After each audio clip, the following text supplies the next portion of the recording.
Bonjour, je me revois de retour alors. Ce coup-ci, j'ai mis la casquette parce que la coupe de cheveux, c'est pas tout à fait ça en ce moment, donc on verra.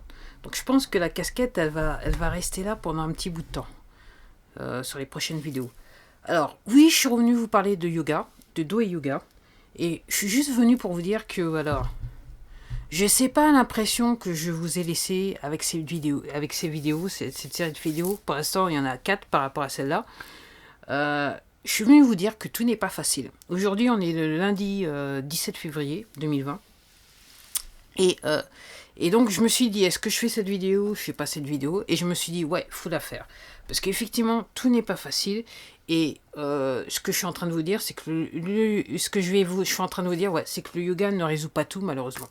Alors, ce qui s'est passé la semaine dernière, en début de semaine, soudainement, j'ai commencé à avoir des douleurs sur mes vertèbres, mes 3 vertèbres, C4, C5, voilà, et S1 et je sais plus trop quoi, S1, je sais plus trop quoi. Bref, vous voyez la région, quoi. Au niveau des nerfs sciatiques, j'ai commencé aussi à avoir mal au niveau des nerfs sciatiques, mais surtout, ça a commencé par une grosse douleur sur mes vertèbres. Donc, j'ai tellement l'habitude d'avoir mal, je me suis dit, ah, ça pousse un peu. Et puis après, mardi a continué. J'ai fait mes séances de yoga comme d'habitude. Après la séance, j'avais toujours un petit peu de souplesse, mais j'avais mal. J'avais vraiment mal au point de ne plus pouvoir rester assise du tout. Donc, mardi est arrivé, et mercredi et mardi, j'ai regardé la date sur le calendrier, on dit le 12.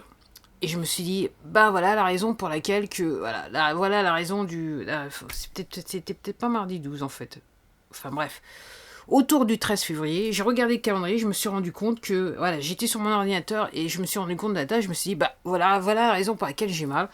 Alors curieusement, autour de la date anniversaire de mon accident, j'ai toujours j'ai mal.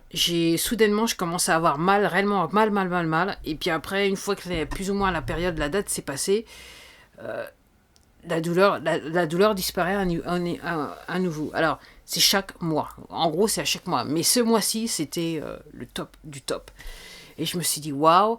En plus, c'était couplé avec le fait que il y avait une pause de yoga, la pause numéro 25. Je me rappelle plus son nom. Mais je sais que c'est le numéro 25. Et je me suis dit, parce que je me suis rendu compte que j'avais mal, je la faisais mal cette pause. Donc c'est à partir de la semaine dernière, j'ai commencé à bien la faire. Je me suis dit peut-être que c'est ce qui a causé le problème, la douleur, en sachant que j'ai des douleurs musculaires parce qu'effectivement je travaille plus au niveau des épaules parce que je travaille plus sur le même groupe musculaire. Donc en gros je les renforce. Et je me suis dit c'est peut-être ça. Donc j'ai continué la semaine avec la douleur. Et j'avoue qu'en fin de semaine, c'était le pompon. Et en plus de ça, je sais que depuis 15 jours, je suis en train, j'ai forcé, j'ai monté un meuble, j'ai fait un tas de choses que normalement je ne fais plus parce que je sais qu'après, il y a la douleur derrière. Donc entre guillemets, j'ai mal fait. Donc, en fin de semaine dernière, donc samedi, j'étais toujours dans la douleur et je me suis dit, il faut faire quelque chose. Alors je me suis dit, soit c'est les pauses de yoga, soit c'est effectivement la date anniversaire et donc ça devrait partir, ou alors c'est le temps parce qu'effectivement il pleuvait, il faisait froid et c'est vrai que quand il pleut et il fait froid, aussi les douleurs, ça devient le vrai cocktail. Donc en gros il y avait un tout qui faisait que je me suis dit peut-être que c'est ça ou peut-être que effectivement le yoga je devrais faire attention. Après j'ai réfléchi à ce qui se passait dans mon corps et je me suis dit oui, mais si c'était purement yoga, je pourrais pas faire toutes ces pauses et surtout après la séance, je ne ressentirais pas à nouveau un bien-être. Si c'était juste le yoga qui causait le problème. Donc je me suis dit ok, c'est le temps et c'est le fait que c'est la date anniversaire. Donc on est arrivé à samedi, j'avais toujours la même douleur. J'ai fait aussi ma dernière séance samedi. Donc aujourd'hui, cette semaine, ça sera ma première séance. Dimanche, la douleur a commencé lentement à s'estomper, mais elle était toujours là le samedi. Le dimanche, c'était pareil, le nerf sciatique, ça allait mieux. La douleur en milieu de semaine, vers jeudi, la douleur réellement sur les vertèbres, s'est estompée. Et j'avais réellement aussi le vrai problème au niveau du nerf sciatique qui semblait être en feu. Donc ça a duré jusqu'à samedi, c'était un petit peu moins bien samedi. Et hier, je me suis levé et j'avais toujours la douleur. Et je me suis dit, je vais utiliser le tapis de fakir parce que là, ça a pu le faire. Voilà, on va voir si le tapis de fakir, ça me. Alors, qu'est-ce que c'est le tapis de fakir? C'est en fait le tapis chandeleur. Alors, le tapis de chanfleur, j'ai fait une vidéo sur cette chaîne. Je vais mettre un lien dans la description. Et j'avoue que sur cette chaîne, c'est ma vidéo qui a le plus de vues. Et donc je me suis dit, ça fait un bail, j'avais pas utilisé le tapis. Donc je me suis dit, j'ai commencé à y penser samedi, mais je me suis dit, je veux pas y faire parce que je veux pas mettre je veux pas utiliser deux disciplines et pas voir la différence, dans le sens que je savais que le samedi j'allais faire une séance de yoga, et si j'utilisais le tapis dans la même journée, j'allais pas voir quoi faisait quoi sur mon corps.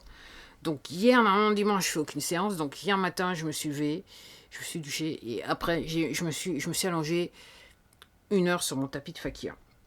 Et comme d'habitude, c'est ce que je pensais, c'est la raison pour laquelle je l'ai fait. Ça a calmé le nerf sciatique qui était en feu.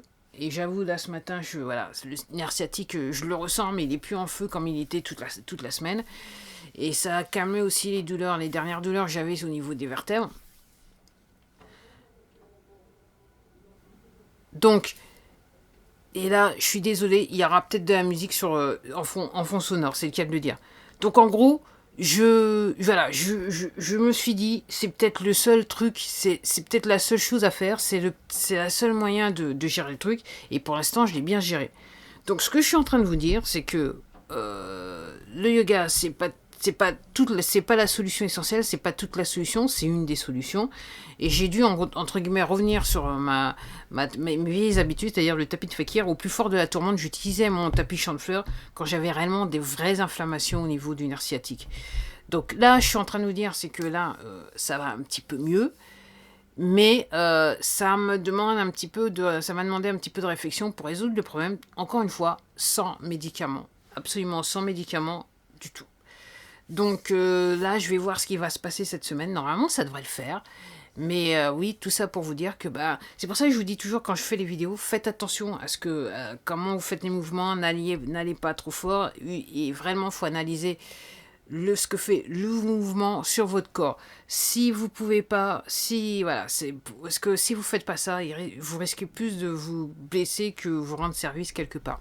Voilà, c'était tout pour moi, c'était la réflexion du jour, et puis en attendant, je vais m'en aller parce qu'il y a de la musique à côté de chez moi, donc en gros, ça aide sur mon enregistrement. Donc, je vous dis à la prochaine, et puis à la prochaine, au revoir, et merci de m'avoir regardé. Merci.